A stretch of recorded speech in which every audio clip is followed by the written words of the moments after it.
Is this crazy? We stand on the verge of the 4 greatest years in the history of Make America Great Again. How can you be against it?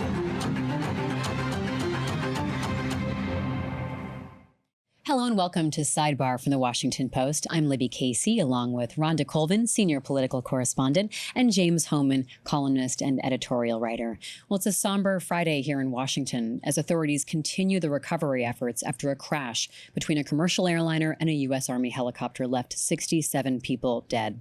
And today, we're going to do what we do every week here on Sidebar. We're going to break down and analyze the big politics news stories of the week. And there have been a lot, including the 3 major Senate confirmation efforts that the Trump team is trying to get 3 nominees through: Robert F. Kennedy Jr., Kash Patel, and Tulsi Gabbard.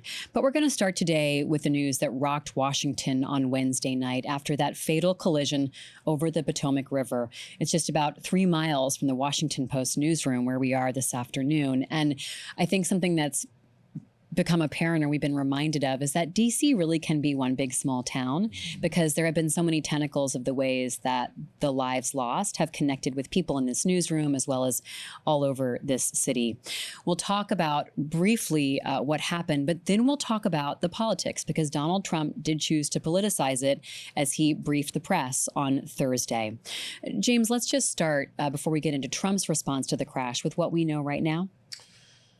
We don't want to race to conclusions, but what we know is that obviously the helicopter collided with this jet that was coming in an American Airlines flight from Wichita.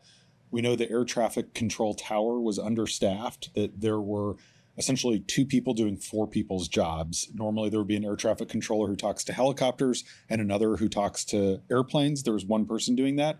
We also know that the helicopter was flying higher than it was supposed to be flying. It was an Army training mission, and we haven't learned the name of the Army pilot, but the investigation from the NTSB, the Defense Department, and others is ongoing. Yeah, and it's really important. I've covered NTSB investigations before of crashes, and it's really important to emphasize how it is a very depoliticized process. Yeah. And it is a really regimented, organized, and structured process that can take days, weeks, months, even years to really fully draw conclusions and get results. So it's an incremental process.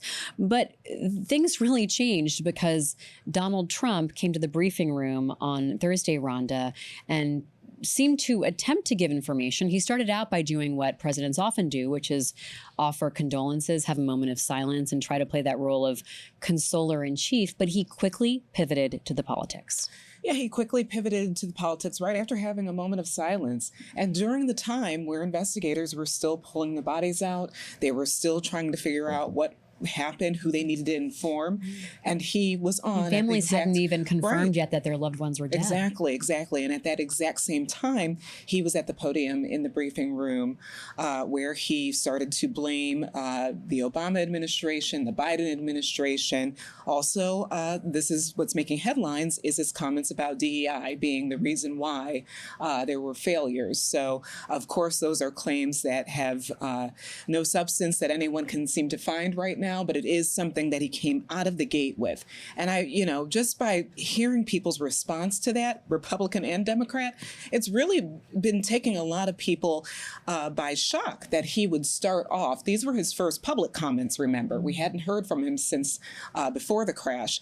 So a lot of people are just taking this in and seeing it as a moment of him injecting politics into something that, you're right, is a forensic or a scientific investigation first. That does take a really long time, but yet you're now hearing more about politics that are not associated with the investigation. Usually the president is the last one to be rushing to conclusions, right, in that consoler-in-chief role. And it was striking. He had that moment of silence. He had this sort of statement that was what a president is traditionally expected to say about how more unites us than divides us. We're all Americans. And then just went right into attacking his critics and trying to view the whole disaster and tragedy through a political prism within minutes.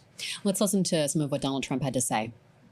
Targeted disabilities are those disabilities that the federal government, as a matter of policy, has identified for special emphasis in recruitment and hiring. the FAA's website states.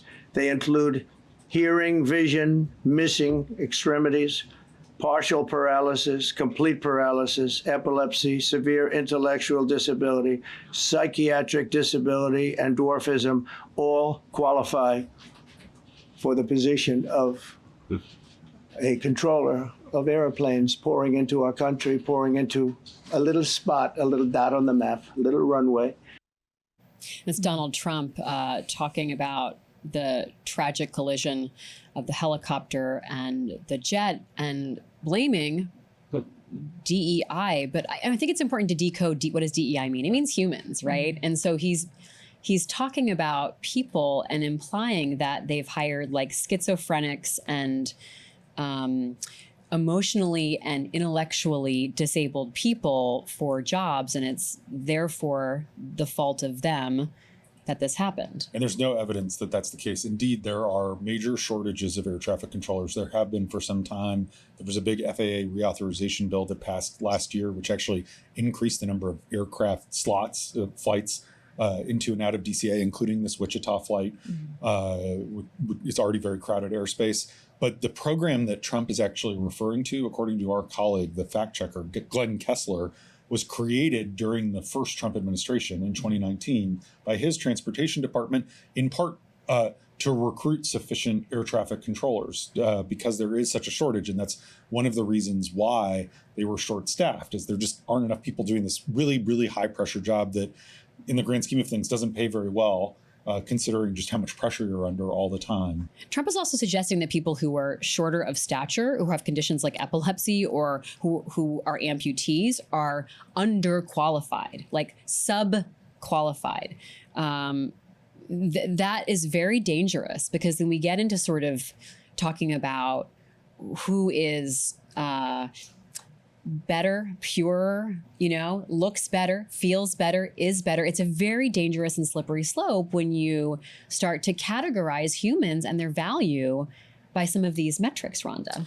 Yeah, and what really was stunning yesterday is, so this press conference or briefing was in the morning hours, and then later Trump he was signing an executive order, and I was watching that, and there were reporters still reeling from the earlier briefing. And trying to get clarity, right. Do you have evidence that a DEI program has led to this crash? And he said, we don't know. And I remember a reporter actually asked him, do you think that race had anything to do with this? He's like, we don't know yet. So there were hours in between the briefing and that executive order signing where perhaps he and his aides could have gotten, a better messaging or some messaging that would have addressed what he said in the morning hours. But he instead doubled down. And from what I've just heard from the press secretary, she just had a briefing this morning.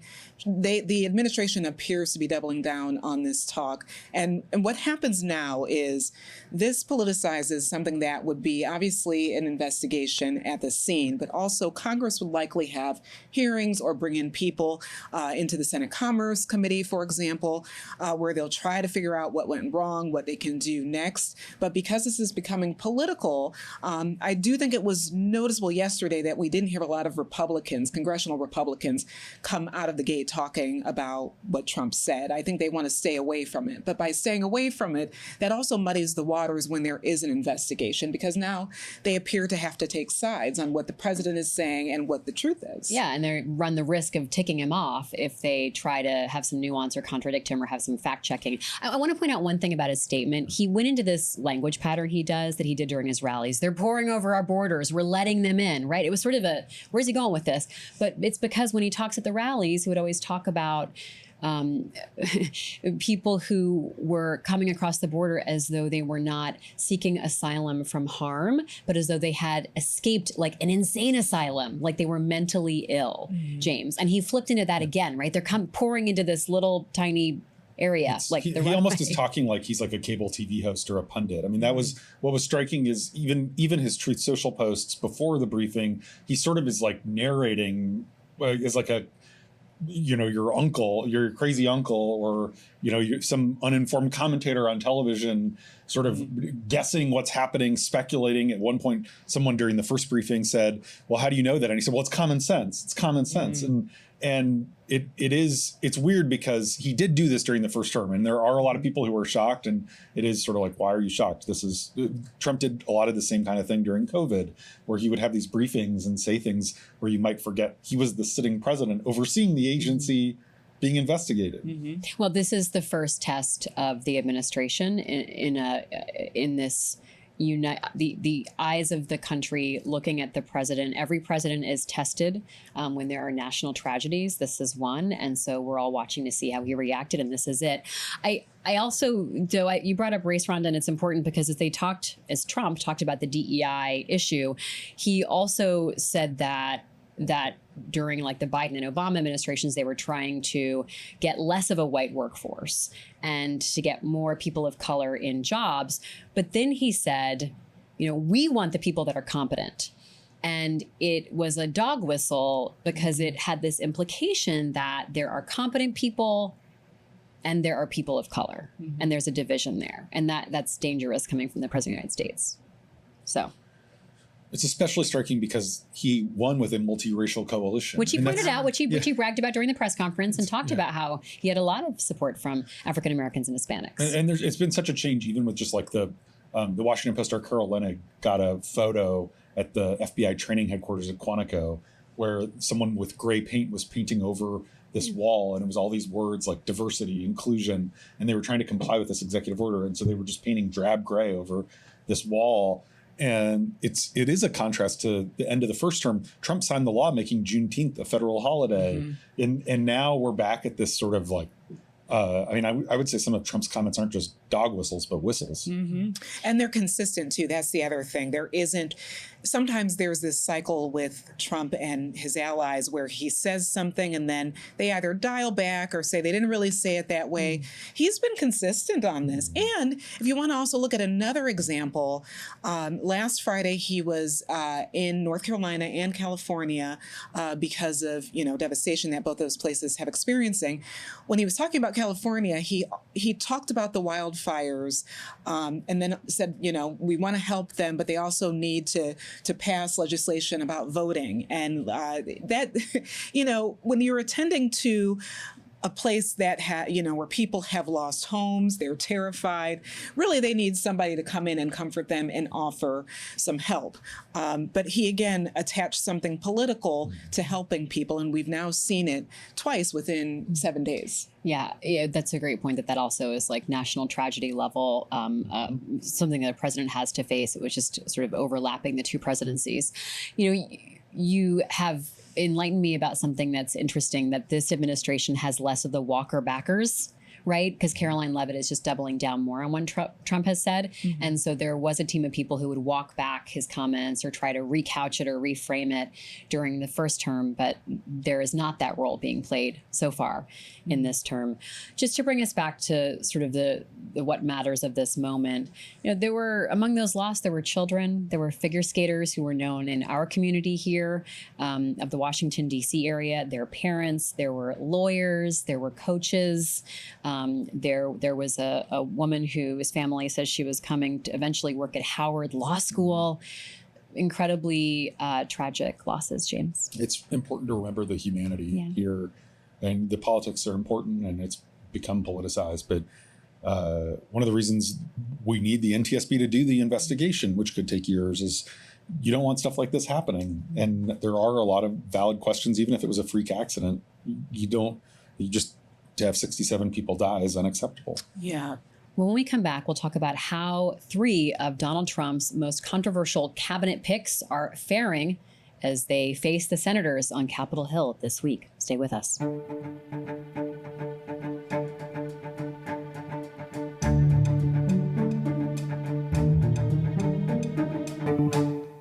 This is Sidebar from the Washington Post. A reminder, you can watch us on YouTube. Just look for Sidebar. So, Rhonda, you spent a lot of time on Capitol Hill this week and in hearing rooms. We saw 3 of Donald Trump's most controversial picks to be members of his team go before senators. Now, we knew Democrats would give him a tough time, but Republicans also had some questions. Who do you want to start with? I would say RFK Jr., and that's because he has the distinction of having had 2 Senate confirmation hearings, one in Senate Finance, the other in the Senate Health, Education, Labor, and Pensions, or known as HELP Committee. The first one, we covered that, we watched that. That, had a tone all its own, but the second one really stood out to me, and I should say that the Finance Committee will be the committee to vote on his confirmation to send it to the Senate floor. But in the second, And in that one, Democrats were, I just want to pause there because Democrats were, asking very pointed questions about his positions on vaccines and things like that. But we were listening for Republicans and they seemed to be giving him some free passes and really, and also, giving him the floor, which is totally normal, to talk about the things that he would be able to excel and talk in a way that that they liked. Right, right. And what we've seen in the lead up to all of this is senators kind of, not seem to warm to him. When you talk to them in the hallways, there was a lot of lukewarmness about RFK Jr.'s I mean, wait, he's so complicated. He was a Democrat about 5 minutes ago. I mean, that sets him apart from a lot of other nominees. Like Pete Hegseth managed to get through all this, but he is like a conservative, could talk the conservative rhetoric. This guy is a Democrat from a famous liberal family who was running for president as a Democrat about 5 minutes ago. That's exactly right. And I think with the second hearing, the reason why that caught my eye is because of the chair of that committee, Bill Cassidy. He is a doctor by trade from Louisiana, and he is also on the Senate Finance. So he had 2 bites at that apple. But when he ran the second confirmation hearing, he started off talking about a moment in his profession when he remembered sending off a patient who needed a liver transplant because she had hepatitis B. And he was thinking, if she survives this, it's going to cost thousands of dollars for her to live for the rest of her life because of this ailment, when it really should have only cost $50 to get a vaccine. And he told RFK Jr. that he will always remember that as a point in his medical career to inform him on the power of vaccine. So he seemed really troubled by RFK Jr. And I should also mention he's a Republican, if that wasn't clear, because he is chairing this committee. And it really was the first time I've seen a Republican chairman throughout all of the confirmation hearings really question the witness's abilities to run the agency. We've seen a lot of the chairmen just kind of be the cheerleader in their opening statements about the nominee, no matter how controversial they are. This time we saw a Republican saying he's having a really tough time with this nomination. Let's listen. I recognize, man, if you come out unequivocally, vaccines are safe, it does not cause autism, that would have an incredible impact. That's your power. So what's it going to be? Will it be using the credibility to support lots of articles? Or will it be using credibility to undermine? And I got to figure that out for my vote. HELP Committee Chairman Bill Cassidy, Senator Republican of Louisiana, Rhonda. That's right. And he is clearly saying, you don't have my support just yet. So we'll see how and when this is voted out of the Finance Committee and goes to the Senate floor. All of these nominees need a majority. So with the thin margin that the Republicans have, RFK Jr., he can't lose. If 4 Republicans vote against him, he will not have the confirmation because, of course, J.D. Vance can come in and break a tie if 3 don't vote for him. So we'll see where this all goes, but it was really fascinating. It was my first time seeing a Republican in this term chair a committee and clearly have problems with the nominee that Trump sent. It really was striking, and Bill Cassidy's up for re-election next year. So, and Nicole Shanahan, who was RFK Jr.'s running mate when he was seeking the presidency as an independent, she's threatened to spend unlimited amounts of money on primary challengers to Republicans who vote against RFK. And it was clear from Cassidy's comments, he's getting a lot of calls from constituents who are really pushing him to support Trump's nominee, even though he was a Democrat. And so it was very visceral. It was very human. And it also is really striking. I met with RFK Jr. last year. He came in for an editorial board meeting, and we had a lot of the same back and forth that Cassidy had. And RFK was using the same language, which was like, vaccines do not cause autism. that's what we were saying, period. And he was like, well, there's data. If you show me the data, I'll look at the data. And it's like, well, the data is very clear that vaccines do not cause autism.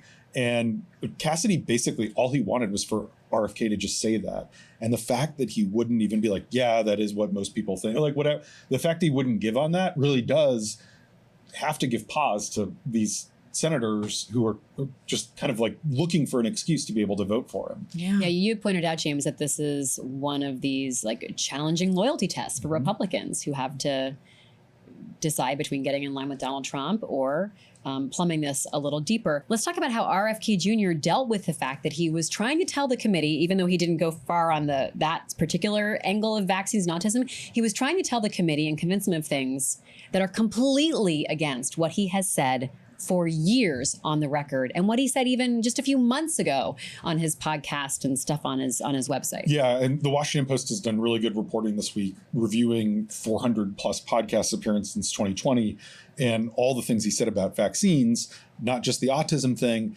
And he really was trying to be like, I'm not going to touch vaccines. I'm not going to go after polio. Even though he said there's no such thing as a safe and effective vaccine, he basically said vaccines have been great. He said he vaccinated his own kids, even though Caroline Kennedy and others have said that he has expressed regret for vaccination. I mean, one of the most striking moments yesterday was Angela Alsobrooks, the newly elected Democratic senator from Maryland, who's African-American, only the fourth African-American woman ever elected to the Senate. She was asking about comments that the Washington Post reported that white and black people should get different vaccine schedules because they're somehow— That's what RFK has said. That's what RFK has said, because they're somehow genetically different. And RFK was sort of defending that. And also Brooks was sort of taken aback and was like, wow, that takes us to a very dangerous place when you're saying that there's like meaningful genetic differences. And that also is not at all mainstream science. And so obviously also Brooks is a Democrat. She's going to vote against him anyway. But it showed that RFK has sort of struggled to move past what he was saying like last year. Yeah. Rhonda? Yeah, that's what I've got to add to that. It really is stunning. Actually, just thinking about our first segment, talking about Trump and the comments about who is qualified or able to, be an air traffic controller. I'm thinking about this is the second time this week where we've had someone in the administration or wants to be in the administration saying things about race that appear to create differences that have, especially in the science community, have been long, thrown out. I mean, I'm thinking about the Tuskegee experiment and how, the government apologized for that, saying there is no difference in people, biologically due to race. So it's just stunning that also Brooks even had to bring that up. Totally. And if I could just say one more thing, as we talk about, like Trump sort of just stating as like a given that like white men are somehow more competent, that like RFK, when drilled on specifics about this nearly $2 trillion agency he would oversee, he didn't know the difference between Medicare Part A, Part B, Part C, and Part D. And he wants to run Medicare. Like it is kind of, there's this like, Trump's out there talking about, we want the competent people. And then he's putting up people who have RFK has no serious management experience, and he doesn't even understand the agency. And also his training is in environmental law. Exactly. So not only does he lack the management experience that would be typical of someone taking on this job, he's not even someone serving in the health field. Right. It's wild. Yeah. So let's move on to another controversial nominee who was making their way through the nomination and confirmation process, Kash Patel. This is someone who Donald Trump wants to lead the FBI. That's correct. And he was in front of Senate Judiciary. Off the bat, the hearing kind of had the same shape and feel of a lot of these hearings where you hear the chairman, in this case, Chuck Grassley, really be that cheerleader and say, a lot of wonderful things about Patel's nomination. Democrats had a lot to work with because Patel, like a lot of these nominees, has a lot of on-the-record statements, whether it's on podcast or he's written books or for years has on the record statements saying things that Democrats went after him on, like his desire to have an enemies list and use the FBI to go after what he calls government gangsters. He pretty much sidestepped all of those types of questions to the point where it frustrated one lawmaker, Senator Klobuchar, when she, read back his own words, and he would say, well, I don't quite recall that, or I think you're taking that out of context. box. And I remember her holding up papers saying, these are your own words. We can enter it into the record. The one commonality that I have found is between Patel, Gabbard, and RFK Jr. is they have, for years worth of documented reports saying things that are controversial that they decided to sidestep or not admit that they said, or said that was taken out of context. And that's one thing that's been standing out, is that Democrats have had a lot to work with because of podcast interviews, books written, and they're not just within the last few months. These nominees have said things over the course of years and still say they did not say them, or this is not what they really meant. What do you do if you're a lawmaker with that at the end of the day? You've got the documented statements, and then you have this person saying, oh, I didn't say that. I don't believe that. Well, technically, you can enter into the record. In the confirmation hearing, you can enter into the record either the articles or the transcript of a podcast, and that be a part of the record. But other than that, the Senate Judiciary Committee might be the most partisan committee on the Senate side, and it is notoriously combative, and everyone did sort of go into their partisan corners. Tom Tillis came in with like a bingo card of things Democrats were going to ask about and tried to make it seem absurd that they were asking these questions. And I think Patel wants this narrative that Democrats are against him, Republicans are for him, because that means he gets confirmed. But I think if you're an intellectually honest senator and you're looking at this, you say, wow, this guy is feigning ignorance about a lot. He's claiming stuff is taken out of context that when you look at it is clearly not taken out of context.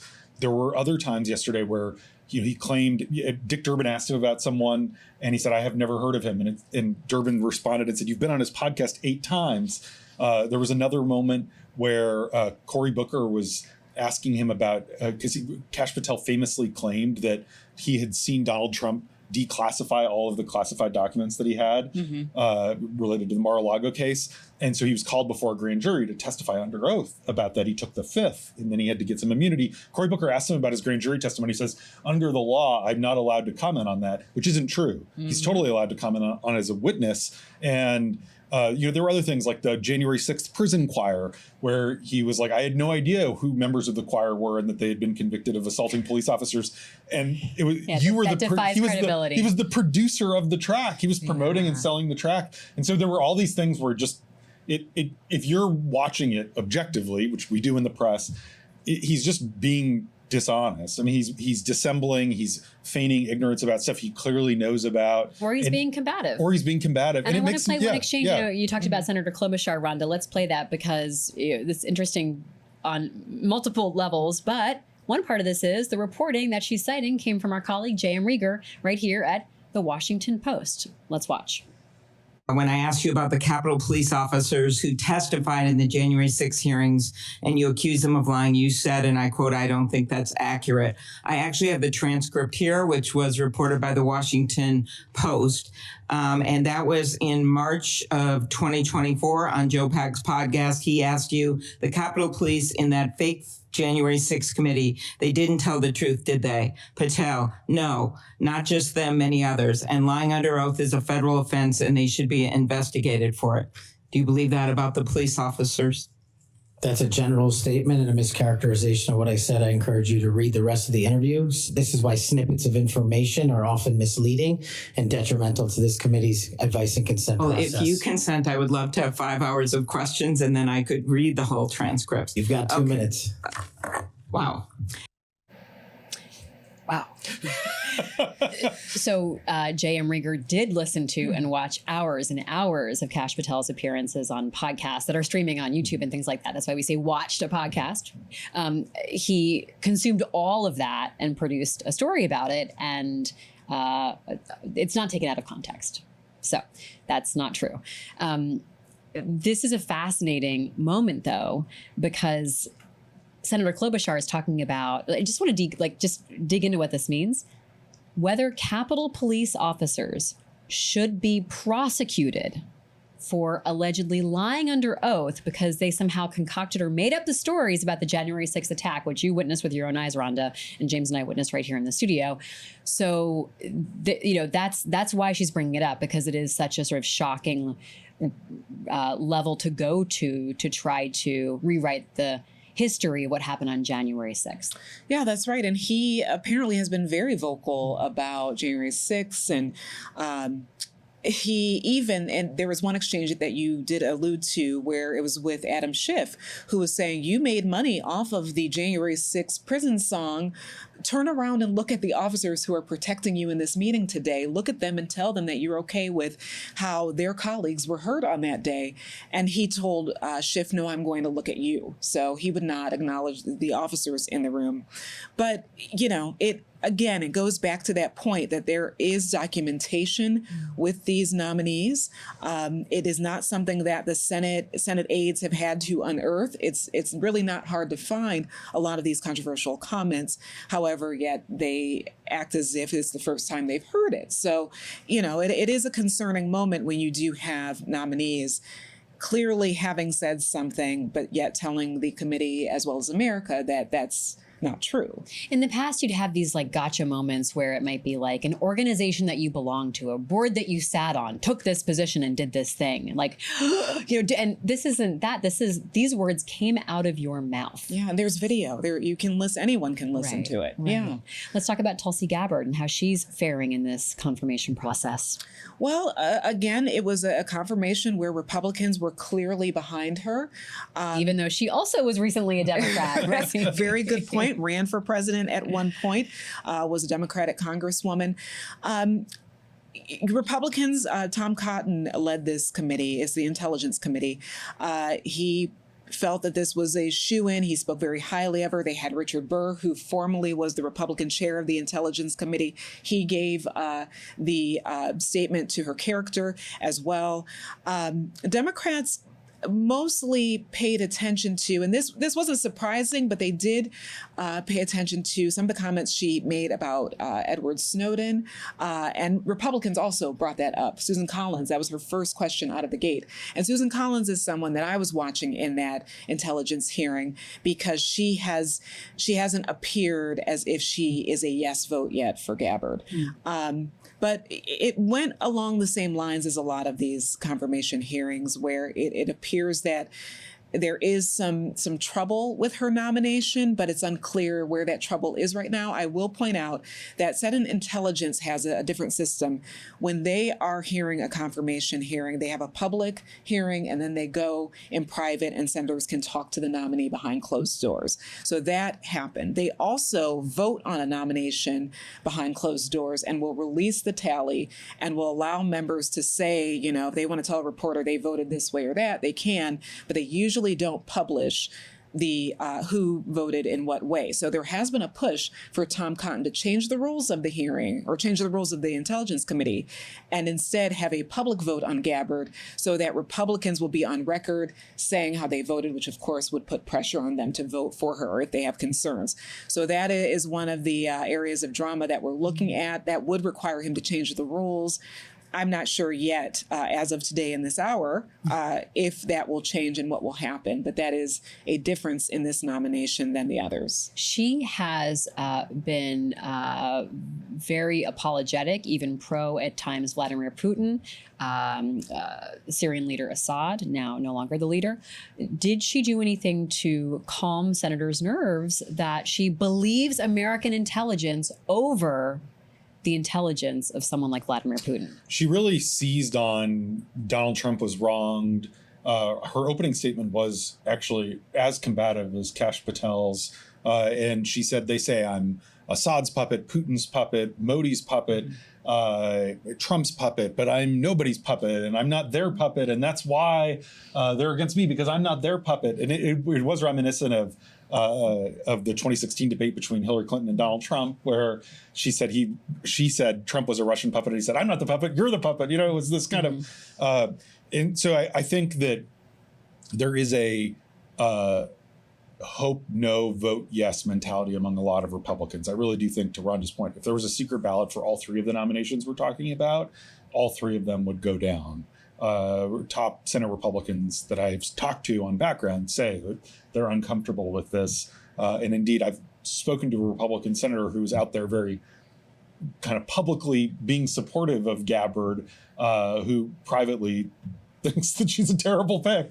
But there's this kind of, you don't want to cross Trump. And so, and that's who he chose. And then a lot of them are saying, look, the president gets to pick who he wants to be on his team, and we're going to support who he wants on his team. So I think like Gabbard did enough to get some Republicans to kind of to create a permission structure. But I actually thought she could have done, I mean, she's flipped her position on Section 702, this vital surveillance authority that she previously had introduced legislation to get rid of.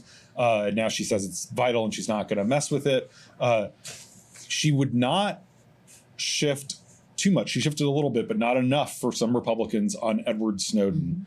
There was a lot of pressure from senators like James Lankford from Oklahoma to say Edward Snowden is a traitor, and she wouldn't call him a traitor. She said, I'm not going to push or lobby Trump to pardon him, but she wouldn't describe him as a traitor. And I think that's the Republicans on the committee said, we're pushing on this because it's a really big deal to the people you would oversee in the intelligence community, because he betrayed their trust. And at one point, one of the Republicans read a tweet from Edward Snowden saying, Tulsi Gabbard should criticize me and distance herself to win over these senators.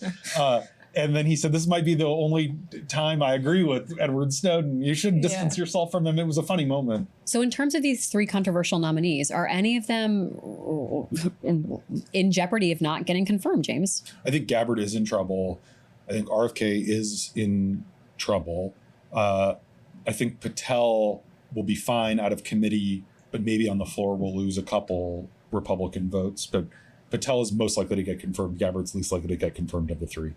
Rhonda, where are things at with Trump's cabinet overall and getting his team in place? Yeah, you see, I have my notes in front of me because it's a lot. It is a lot to follow. So overall, there are 1,300 positions that have to go through Senate confirmation. I'm definitely not going through all of those. But out of cabinet level positions, 8 out of 22 have been confirmed. So that includes Rubio at State, Hegseth at Defense, Sean Duffy. We've seen him in the last few days with the air crash. John Ratcliffe of CEIA. Also, just recently, Doug Burgum was also confirmed yesterday. So who we will be looking at coming up for a floor vote, Pam Bondi, that's Attorney General, as well as Elise Stefanik.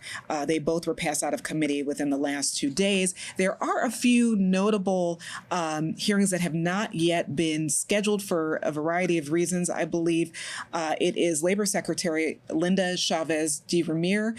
That's going to get interesting. She formally has expressed views that are pro-union. That is making some Republicans take pause with her. So we'll see when that is scheduled. And then Linda McMahon as an education secretary.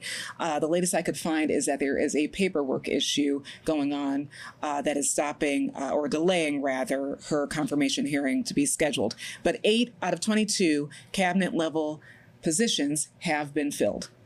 Thank you, Rhonda. And it's only 11 days into the Trump administration. A lot more have been confirmed at this point than 8 years ago. Trump was moving a lot slower. Yeah, that is true. Rhonda, Colvin, James Hohmann, thank you so much for joining us on this Friday. It's been a crowded news week, and I'm really grateful for your time. I'm Libby Casey. We'll be back with you and Sidebar next week. Stay tuned.